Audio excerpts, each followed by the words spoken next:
jumps into your car and starts driving away, what do? Say, oh, gosh, I better call the insurance company. Or do you chase after him and try to get your car back? It's your property. Now, most of you do not own half the things that you think that you own. There is a concept known as allodial title. Allodial title means that you own it. I mean, the way that we think of when we say that you own something. Allodial title is generally referred to when we talk about land.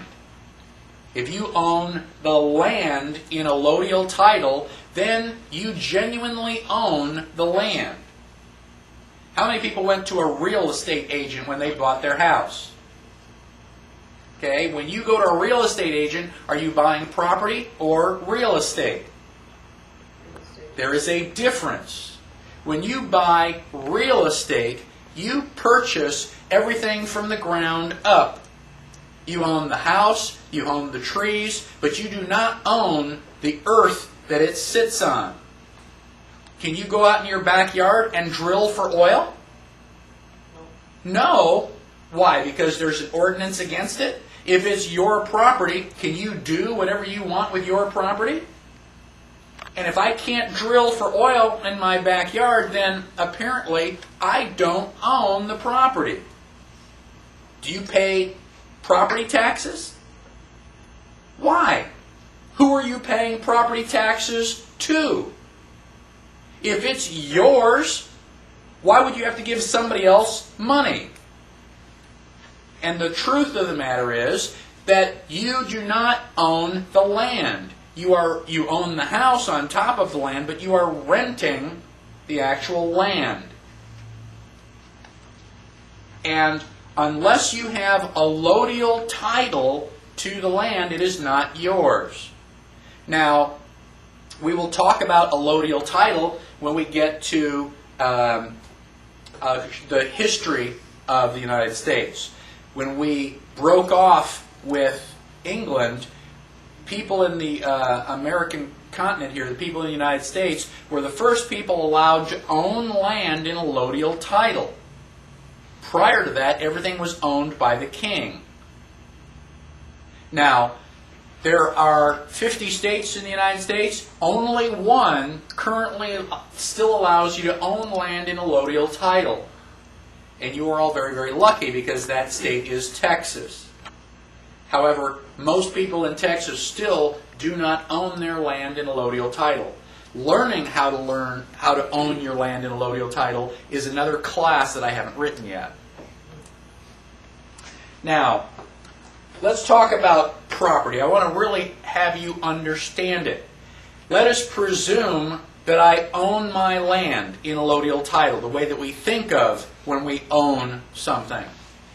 Now, if it's my land, and I have this stack of lumber on my land, can I take that stack of lumber and nail it together in the shape of a house? Yes. Why is that? Why can I build that house? Because it's my land, it's my wood, it's all my property. And I can do whatever I want with my property. I don't have to ask anybody for permission. So now I build this house on my property. And I look at that house 2 weeks later and I go, well, I've changed my mind. I really don't want that particular house. Can I take all those nails out and disassemble that house and stack the lumber back up? Yes. Yes, because it is my property. I can rearrange my property and put it in any shape I want. Well, it took me a long time. It was a lot of work to nail all that stuff together. And it's going to be a lot more work to, pull it apart and stack it up again. And the wood's not that important to me. Can I light a match and burn that house down? Some people say yes, some people say no. Is it arson? No, it's not arson. I can burn my own house down if I want. It's my house. If I have a chair in the kitchen, I go, I really don't like this chair. Can I break it up and throw it in the fireplace?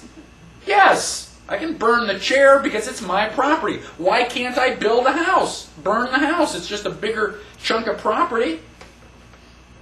So I have a right to burn down my own house, and it's not arson. Unless I have insurance out on it. Now, if I have insurance on the house and I burn it down, that's fraud.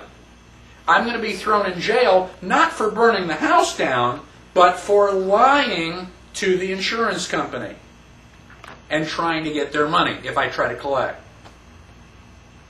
That's where the problem is. So you have to really understand rights. And if you understand property, you'd have some idea where rights come from. All right derives from property. And you can do whatever you want with your property. Now, there's another, I want to warn you that the government is trying to take your property away. They want your stuff. They are stealing your car, in effect. Are you going to chase after them? Now, I have a quote that says, "Every man holds his property subject to the general right of the community to regulate its use to whatever degree the public welfare may require it." What does that mean? Like, okay, it's your house, and we're going to let you have that as long as it's okay with us. We're going to vote on whether or not you can build the house. We're going to vote on whether or not you can burn the house down. Who's in charge? You? I thought it was your property. Guess who said that? That was a traitor. Theodore Roosevelt, President of the United States. These are socialist ideas. All right? Now, the second important concept that derives from right is that every single right has a responsibility. You cannot have one without the other. You cannot have a right without responsibility. You cannot have a responsibility without a right. It is impossible. Just the same way, I cannot have a heads without a tails. If I've got one, I've got the other. They're opposite sides of the same coin. Now, your right holds the responsibility of exercising that right properly. Does a 6-year-old child have a right to life? Anybody say no? Good. All right? A 6-year-old does have a right to life. Why? Because that 6-year-old owns its body. Your body is the first property that you own. As you come into the world, on the day of your birth, you are a property owner. You know, it's tiny, it's pink, and it's crying, but that's your property. Now, does a 6-year-old have a right to keep a weapon on their hip? Can they walk around with a concealed weapon? Generally not. Even I, strong Second Amendment supporter, would not give a gun to a 6-year-old. Why? Because a 6-year-old does not have the mental capacity to understand their responsibility. A 6-year-old does not quite understand that death is permanent and irreversible. On the cartoons and on TV, you can shoot somebody and they go, ah! And then 5 seconds later they jump up and go, okay, next. It's all pretend. Well, death is not pretend. It is permanent and it is real, and you cannot undo it.